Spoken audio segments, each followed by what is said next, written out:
നമസ്കാരം. ശ്രീമദ് ഭാഗവതം മൂലം പ്രഭാഷണം ഭാഗം 316 316. ഓം ഗം ഗണപതയേ നമഃ. ഓം സം സരസ്വതേ സ്വാഹ. ഓം ശ്രീ ഗുരുഭ്യോ നമഃ. ഓം ശ്രീ രംഗനാഥ ശർമ്മണേ നമഃ. നാരായണ നാരായണ നാരായണ നാരായണ നാരായണ നാരായണ നാരായണ നാരായണ നാരായണ നാരായണ നാരായണ. ഓം ശ്രീകൃഷ്ണാർപ്പണമസ്തു.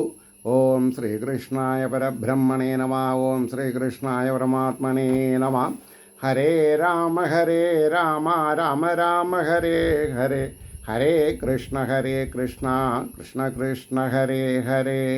ഓം ശ്രീ രുക്മിണി സത്യഭാമാ സമേത ശ്രീ ഗോപാലകൃഷ്ണസ്വാമിനേ നമാം. ശ്രീമദ് ഭാഗവതം മൂലം ഭാഗം 316 തൃതീയ സ്കന്ധം 31 അധ്യായത്തിൽ 44 ശ്ലോകമാണ് ഇന്ന് മുതൽ. 44 ശ്ലോകം മുതൽക്കാണ് ഇന്ന് പറയേണ്ടത്.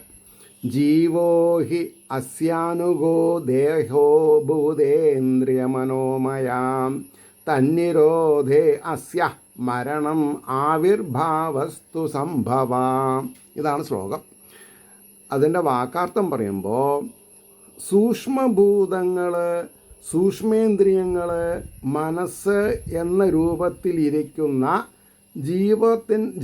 ജീവോപാധിയായ ദേഹം, ജീവന് ഉപാധിയായ ദേഹം ഇവൻ്റെ, അതായത് ജീവൻ്റെ സഹഗാമിയാകുന്നു, ഒപ്പം പോകുന്ന ആളാണ്. അതിൻ്റെ തടസ്സം ഈ ജീവൻ്റെ നാശം, പ്രകാശമാകട്ടെ ജനനം. ഇപ്പം മനസ്സിലായിട്ടുണ്ടാവില്ല ഒന്നും. ഇനി ഇത് മനസ്സിലാവണമെങ്കിൽ ഇതിൻ്റെ ഭാവാർത്ഥം ഉൾക്കൊള്ളാൻ സാധിക്കണം. നിത്യനായ ജീവൻ്റെ, അതായത് ജീവൻ ജനിക്കണമില്ല മരിക്കണമില്ല, നിത്യനായ ജീവൻ്റെ ജനന മരണങ്ങളെ വിവരിച്ചു കാണിക്കുന്നു. സൂക്ഷ്മഭൂതങ്ങൾ, സൂക്ഷ്മേന്ദ്രിയങ്ങൾ, മനസ്സ് എന്നിവയുടെ സമ്മേളന സ്വരൂപമായ ലിംഗദേഹം ജീവനെ വിട്ടുപിരിയാതെ ഇരിക്കുന്നുണ്ട്. ആ ലിംഗദേഹത്തിൻ്റെ നിവാസസ്ഥാനമാണ് സ്ഥൂലഭൂതങ്ങൾ, സ്ഥൂലേന്ദ്രിയങ്ങൾ എന്നിവയുടെ സംഘാതമായ സ്ഥൂലദേഹം. ഈ സ്ഥൂലദേഹത്തിൻ്റെ നാശത്തിൽ ലിംഗശരീരം സ്വതേ കർമ്മങ്ങൾ ചെയ്യുകയില്ല. ജീവന് കർമ്മങ്ങൾ നടത്തുവാൻ ഉപാധിയായ ലിംഗദേഹവും അതിൻ്റെ ആസ്പദമായ സ്ഥൂലദേഹവും ഉണ്ടായിരിക്കണം. സ്ഥൂലദേഹം കുറേ കാലം കഴിയുമ്പോൾ നശിക്കുന്നതിനാൽ ലിംഗശരീരത്തിന് പ്രവൃത്തിയിൽ ഏർപ്പെടുവാൻ സാധിക്കാതെ തടസ്സം നേരിടുന്നു. അതുതന്നെ മരണം. പിന്നെ ജനനോ, ലിംഗശരീരം, സ്ഥൂല ശരീരം ഉണ്ടാവുക എന്നുള്ളത്.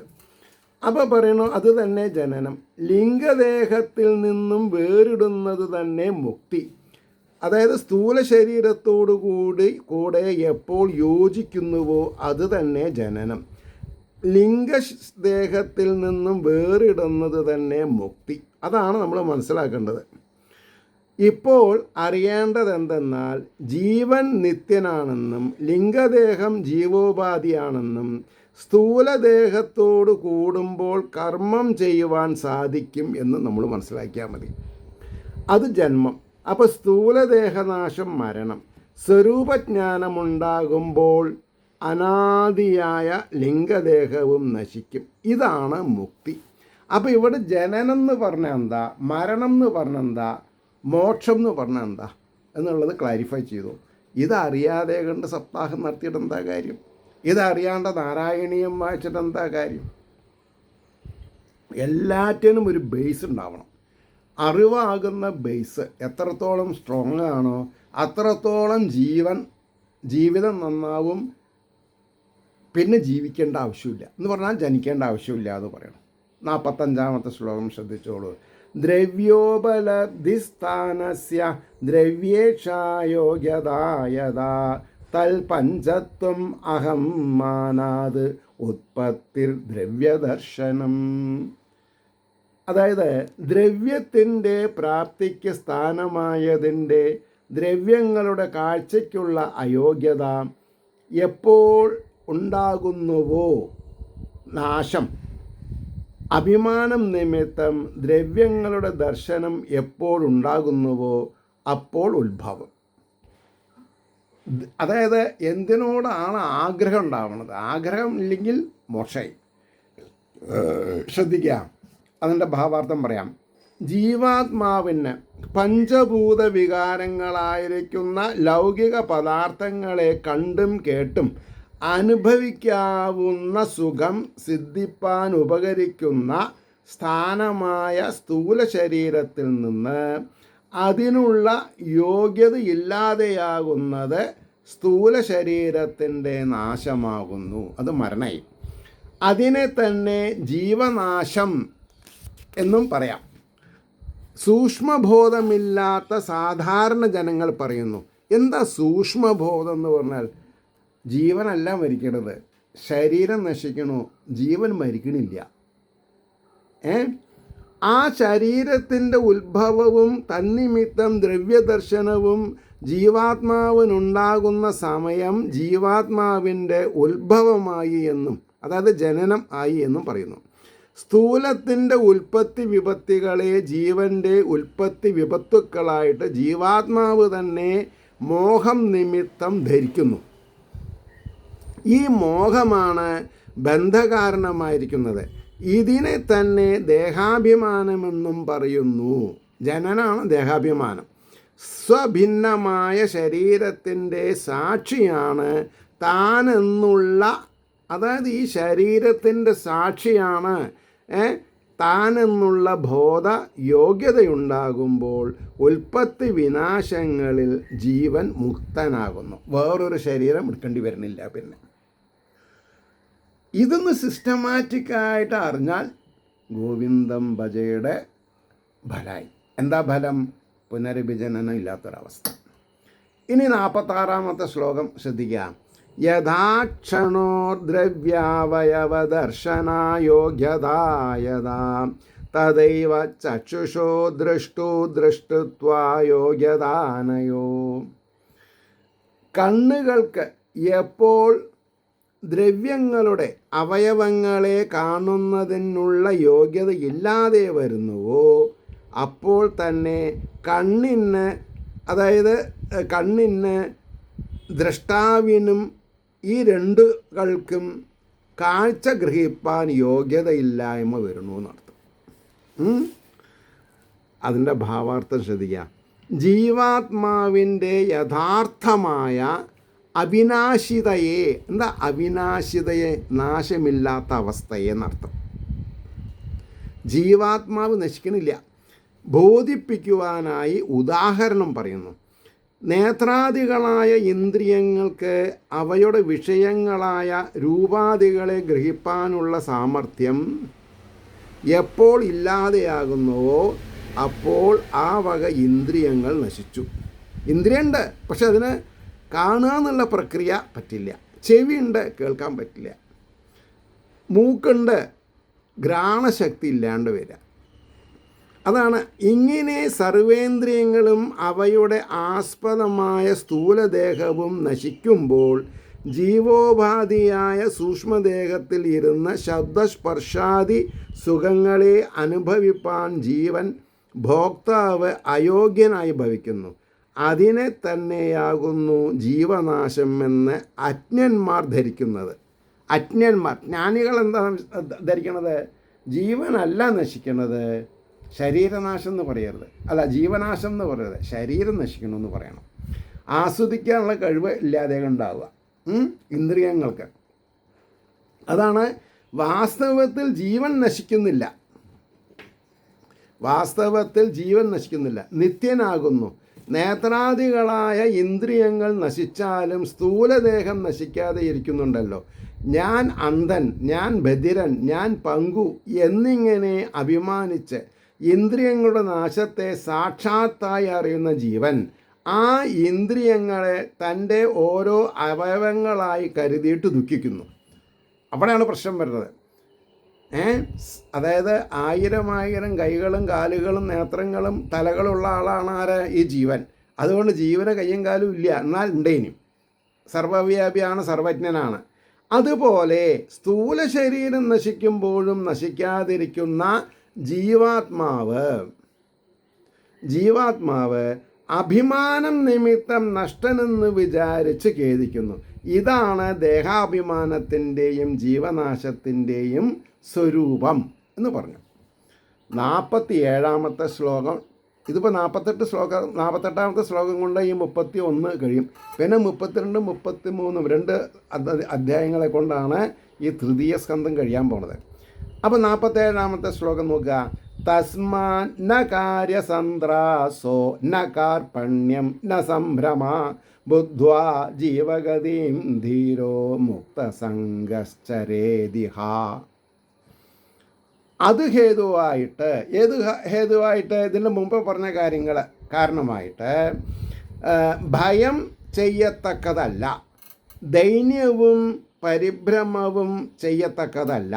ജീവൻ്റെ യഥാർത്ഥ തത്വത്തെ, ജീവൻ്റെ യഥാർത്ഥ തത്വത്തെ അറിഞ്ഞിട്ട് ധൈര്യയുക്തനായിട്ടും സംഘത്തെ ഉപേക്ഷിച്ചവനായിട്ടും ഈ സംസാരത്തിൽ സഞ്ചരിക്കണം. എന്താ ഈ മോക്ഷായി? ഇനി അതിൻ്റെ ഭാവാർത്ഥം കേൾക്കുക. മുകളിൽ വിവരിച്ച പ്രകാരം ജീവന് നാശമില്ല. സ്ഥൂലദേഹത്തിനാണ് ജനനമരണങ്ങൾ എന്നും ജീവൻ ശസ്ത്രാദികൾ കൊണ്ട് നശിപ്പിക്കുവാനോ, അതായത് ആയുധങ്ങളെ കൊണ്ട് ദഹിപ്പിക്കുവാനോ സാധിക്കുന്ന ഒന്നല്ല എന്നും അറിഞ്ഞിട്ട് ധീരനായിരിക്കണം. മരണത്തിൽ നിന്ന് ഭയപ്പെടരുത്. സുഖദുഃഖാദികളിൽ പ്രാരബ്ധാധീനങ്ങളാകയാൽ അത് നിമിത്തം ദൈന്യത്തെ അവലംബിക്കരുത്. കാരണം എന്താ സംഭവിക്കാനുള്ളത് അത് സംഭവിക്കും, അത്രയേ ഉള്ളൂ.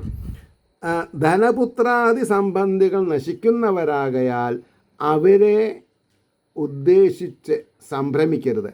ദേഹാദികളിൽ ആസക്തിഹീനനായിട്ട് പ്രാരബ്ധനാശം വരെ ഈ സംസാരത്തിൽ സ്വരൂപത്തെ അച്ഛേദ്യത്വാദി പരമാർത്ഥ നിലയെ അനുസന്ധാനം ചെയ്തുകൊണ്ട് സഞ്ചരിക്കണം എന്നാണ്. അതായത് നമുക്കതിനെ അന്യഥാകരിക്കാനുള്ള കഴിവില്ല, ഈശ്വര ഇച്ഛനെ. ഇനി അതിൽ അവസാനത്തെ ശ്ലോകം 48 ശ്രദ്ധിക്കുക.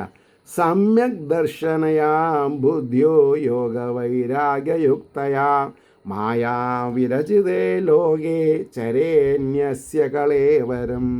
എന്താർത്ഥം? യോഗത്തോടും വിരക്തിയോടും കൂടിയതും യഥാർത്ഥത്തിൻ്റെ, അതായത് വസ്തുസംബന്ധമായിട്ട് ആത്മാവിൻ്റെ ദർശനത്തോടു കൂടിയതുമായ ബുദ്ധി കൊണ്ട് മായയാൽ നിർമ്മിക്കപ്പെട്ട ലോകത്തിൽ ശരീരത്തെ സമർപ്പിച്ചിട്ട് സഞ്ചരിക്കണം. ശരീരത്തെ നോക്കി രക്ഷിക്കാം എന്നൊരു വിചാരം വന്നാൽ തെറ്റ് എന്നർത്ഥമായി. ഇനി അതിൻ്റെ ഭാവാർത്ഥം പറയണു.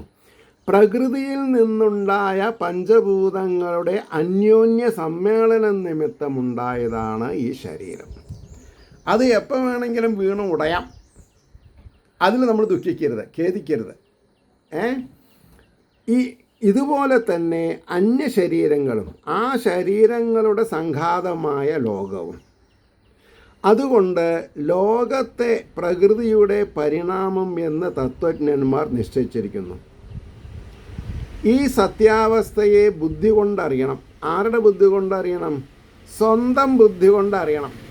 ഇന്ന ആൾ പറഞ്ഞു എന്ന് വിചാരിച്ചിട്ട് കാര്യമില്ല. സ്വയം അനലൈസ് ചെയ്തിട്ട് അവിടെ എത്തണം.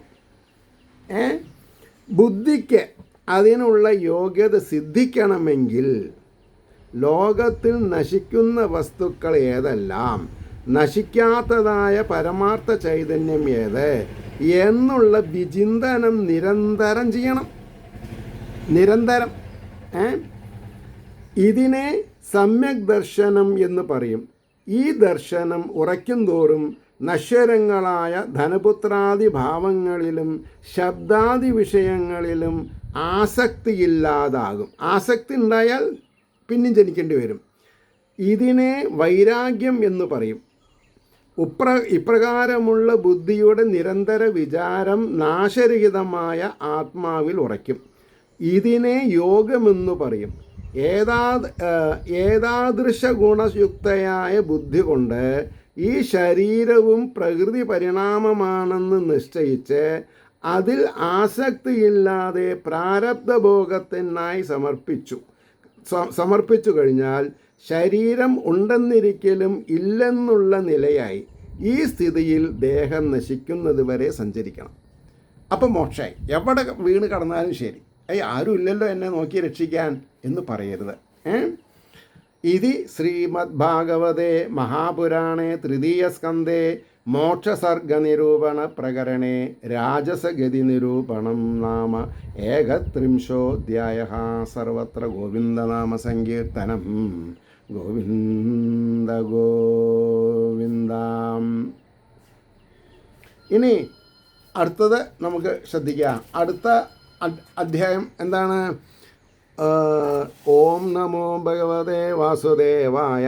ശ്രീമദ് ഭാഗവതം തൃതീയ സ്കന്ധം 32-ാം അധ്യായം.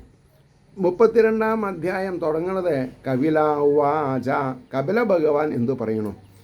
ഒന്നാമത്തെ ശ്ലോകം. അധയോ ഗൃഹമേധീയാൻ ധർമാനേവാവസൻ ഗൃഹേ കാമം അർത്ഥം ച ധർമാംശ്ച ദോക്തി ഭൂയ പിബർത്തിതാൻ. പറയണു, അനന്തരം ഗൃഹത്തിൽ വസിക്കുന്നവനായിട്ട് ഗൃഹാശ്രമോചിതങ്ങളായ ധർമ്മങ്ങളെ തന്നെ ചെയ്യുന്നവനായിട്ട് കാമത്തെയും ധനത്തെയും ധർമ്മങ്ങളെയും കറക്കുന്നു. അതായത് സമ്പാദിക്കണം, പിന്നെയും അവയെ അനുഷ്ഠിക്കുന്നു. അപ്പോൾ അത് പുനരഭിജനനത്തിന് കാരണഭൂതനാവണം. അപ്പോൾ കപില ഭഗവാൻ ദേവഹൂതി എന്ന അമ്മയോട് പറയണു, 32-ാം അധ്യായത്തിൽ ഗൃഹസ്ഥാശ്രമത്തിൽ ഇരുന്ന് പുണ്യകർമ്മങ്ങളെ ചെയ്യുന്നവരുടെ സ്വർഗാദിലോക പ്രാപ്തിയെ പറയുന്നു. കർമ്മങ്ങൾ അനുഷ്ഠിക്കുന്നവരുടെ സങ്കല്പങ്ങളാണ് ഫലഭേദത്തെ ജനിപ്പിക്കുന്നത്. സ്വർഗം നരകം എന്നൊക്കെ സങ്കല്പമാണ്.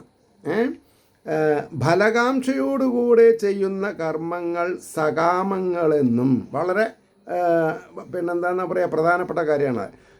ഫലകാംക്ഷയോടെ ചെയ്യുന്ന കർമ്മങ്ങൾ സകാമങ്ങളെന്നും ഈശ്വരപ്രീത്യർത്ഥം ചെയ്യുന്ന കർമ്മങ്ങൾ നിഷ്കാമങ്ങളെന്നും നിശ്ചയിച്ചിരിക്കുന്നു.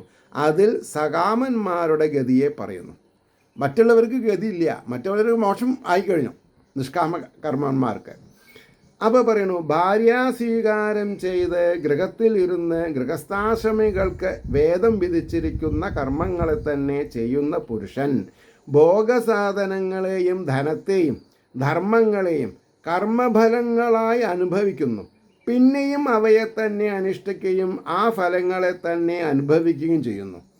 പശുക്കളെ പാലിക്കുന്നവൻ പാൽ കറന്ന് അനുഭവിക്കുന്നു. അതിനുള്ള ആഗ്രഹത്താൽ പിന്നെയും പശുക്കളെ മേയ്ക്കുന്നു, പാൽ കറന്നെടുക്കുകയും ചെയ്യുന്നു. ഇതിനെ തന്നെ ഗൃഹസ്ഥനും ഗൃഹോചിത ധർമ്മങ്ങൾ നടത്തുന്നു. ഗൃഹോചിത ധർമ്മങ്ങൾ നടത്തുന്നു എന്നാണ് പറഞ്ഞത്. കാമം, അർത്ഥം, ധർമ്മം എന്ന 3 പുരുഷാർത്ഥങ്ങളെ അനുഭവിക്കുന്നു. വീണ്ടും ഇതിനെ തന്നെ ആവർത്തിക്കുന്നു എന്ന് കാണിപ്പാനാണ് ദോഗ്ധി, കറക്കുന്നുവെന്ന അർത്ഥമുള്ള പദത്തെ ഉപയോഗിച്ചിരുന്നത്. 2-ാമത്തെ ശ്ലോകം. സ ച അഭി ഭഗവദ്ധർമാൽ കാമമൂഢ പരാങ്മുഖ യജതേ ക്രതുഭിർദേവാൻ പിതൃംശ്ച ശ്രദ്ധയാന്യുതാം. കാമത്താൽ വിവേകശൂന്യനാവും. ആഗ്രഹങ്ങൾ, അഭിലാഷങ്ങൾ നിയന്ത്രിക്കാൻ പറ്റിയില്ലെങ്കിൽ വിവേകശൂന്യനാവും. ഭഗവത് ധർമ്മത്തിൽ നിന്ന് വിമുഖനുമായിരിക്കുന്ന അവൻ ശ്രദ്ധയോടുകൂടിയവനായിട്ട് യാഗങ്ങൾ കൊണ്ട് ദേവന്മാരെയും പിതൃക്കളെയും ആരാധിക്കുന്നു. അത് തെറ്റ് പറയാനില്ല, പക്ഷേ മോക്ഷമാണ് ആഗ്രഹിക്കേണ്ടത്, ലൗകിക സമ്പത്തല്ല. ഇനി അതിൻ്റെ ഭാവാർത്ഥം ശ്രദ്ധിക്കാം. വിഷയഭോഗാഗ്രഹം നിമിത്തം വിചാരശക്തിയെ ഉപയോഗിപ്പാൻ അശക്തനായതിനാൽ ഈശ്വരനെ ആരാധിക്കുന്നതിൽ മനസ്സിരുത്താതിരിക്കുന്ന, മനസ്സ് അവിടെ രാനാണ്, അത് തെറ്റാ, മനസ്സിരുത്താതിരിക്കുന്ന ആ പുരുഷൻ page number 591, page number 591 correction ഉണ്ട്, പ്രശ്നം. അപ്പോൾ മനസ്സിരുത്താതിരിക്കുന്ന ആ പുരുഷൻ പിതൃക്കളും ദേവന്മാരും അവൻ ആഗ്രഹിക്കുന്ന ഭോഗങ്ങളെ നൽകുവാൻ ശക്തന്മാരാണെന്നുള്ള വിശ്വാസത്തോടു കൂടെ യാഗങ്ങൾ കൊണ്ട് ദേവന്മാരെയും ശ്രാദ്ധങ്ങൾ കൊണ്ട് പിതൃക്കളെയും ആരാധിക്കുന്നു. അപ്പോൾ ഒരു കാര്യം അതിൽ ഒളിഞ്ഞു കിടക്കുന്നുണ്ട്. ദേവന്മാർക്കും പിതൃക്കൾക്കും ഒന്നും ചെയ്യാൻ പറ്റില്ല, അതാണ് സത്യം. ചെയ്യണതൊക്കെ സാക്ഷാൽ ശ്രീഹരിയാണ്. അത് ജ്ഞാനികൾക്കറിയാം. അതുകൊണ്ടാണ് ജ്ഞാനികൾ യാഗങ്ങളും യജ്ഞങ്ങൾക്കും മേലെ എന്ത് ചെയ്യും? ഹരിസേവ ചെയ്യും. ഹരിയുടെ പ്രീതിക്കായിട്ട്, ശ്രീ പരമേശ്വര പ്രീത്യർത്ഥം, ശ്രീ പിന്നെന്താ പറയുക, മഹാവിഷ്ണു പ്രീത്യർത്ഥം. ശ്രദ്ധിച്ചോളൂ, 3-ാമത്തെ ശ്ലോകം. തശ്രദ്ധയാക്രാന്തം അതി പിതൃദേവവ്രത പുമാൻ ഗത്വാ ചന്ദ്രമാസം ലോകം സോമപാ പുനരേഷ്യതി. ചന്ദ്രലോകം വരെ അത്രക്കാർ പോയിട്ട് വീണ്ടും മനുഷ്യനായിട്ട് ജനിക്കും, പാപപുണ്യങ്ങൾ അനുഭവിക്കാൻ വേണ്ടിയിട്ട്. അതിൻ്റെ വാക്കാർത്ഥം ശ്രദ്ധിക്കുക. അവരിലുള്ള വിശ്വാസം അധികരിച്ച ബുദ്ധിയോടുകൂടിയവനും പിതൃക്കളിലും ദേവന്മാരിലും വ്രതമുള്ളവനുമായ പുരുഷൻ ചന്ദ്രലോകത്തെ പ്രാപിച്ചിട്ട് സോമപാനം ചെയ്തവനായിട്ട് പിന്നെയും വരുന്നു.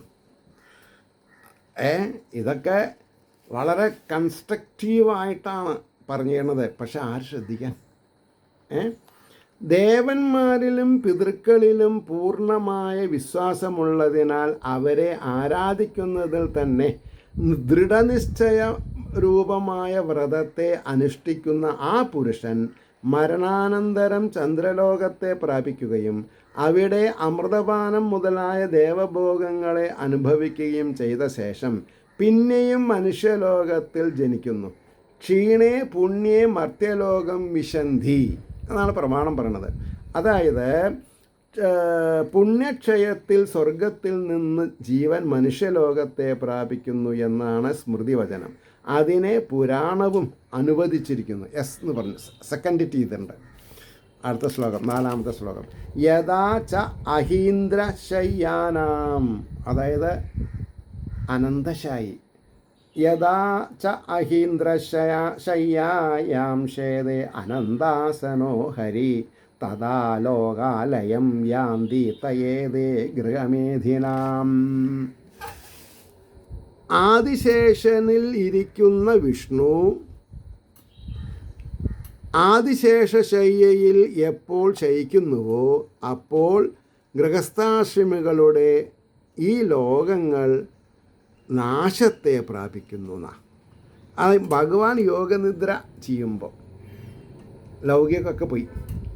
ലോകരക്ഷാധികാരിയായ ഭഗവാൻ ശ്രീഹരി എപ്പോൾ ആദിശേഷനാകുന്ന ശയ്യയിൽ യോഗനിദ്രയെ അനുഭവിപ്പാനായി ശയിക്കുന്നുവോ ആ കാലത്തിൽ ഗൃഹസ്ഥാശ്രമികളുടെ പ്രാപ്യസ്ഥാനങ്ങളായിരിക്കുന്ന പുണ്യലോകങ്ങളും നശിക്കുന്നു എന്ന് പറഞ്ഞു. പിന്നെ എവിടേക്കാണ് പോവുക? ഇനി 5, 6, 7 ശ്ലോകങ്ങളൊപ്പം പോവും. ശ്രദ്ധിക്കുക. യേ സ്വധർമ്മ ന ദുഹ്യന്തി ധീരാ കാമാർത്ഥഹേതവേ നിസ്സംഗ ന്യസ്തകർമാണ പ്രശാന്ത ശുദ്ധചേതസാം നിവൃത്തിധർമ്മനിരത നിർമ്മമാ നിരഹംകൃത സ്വധർമാഖ്യേന സത്വേന പരിശുദ്ധേന ചേതസാ സൂര്യദ്വാരേണ തേ യാന്തി പുരുഷം വിശ്വതോ മുഖം പരാവരേശം പ്രകൃതിം അസ്യോൽപത്യന്ധഭാവനം. എന്തൊക്കെയാ പറഞ്ഞത് നോക്കുക. ബുദ്ധിശാലികളും വിഷയങ്ങളിൽ ആസക്തിയില്ലാത്തവരും സമർപ്പിക്കപ്പെട്ട കർമ്മങ്ങളോടുകൂടിയവരും മനസ്സിനെ അടക്കിയവരും, അതായത് വിഷ്ണു പ്രീത്യർത്ഥം കർമ്മം ചെയ്യുന്ന കാമകർമ്മം ചെയ്യുന്നവരുടെ അവസ്ഥയാണ് പറഞ്ഞത്. കാമാദിദോഷങ്ങളില്ലാത്ത മനസ്സോടുകൂടിയവരും നിവൃത്തി മാർഗത്തിൽ തൽപരന്മാരും എൻ്റേതെന്ന് അഭിമാനിക്കാത്തവരും ഞാനെന്ന ഭാവമില്ലാത്തവരുമായ യാതൊരുത്തർ സ്വധർമ്മങ്ങളെ കാമസാധ്യത്തിനു വേണ്ടി കറക്കുന്നില്ലയോ, അതായത് അവർ ഉപയോഗിക്കണില്ല.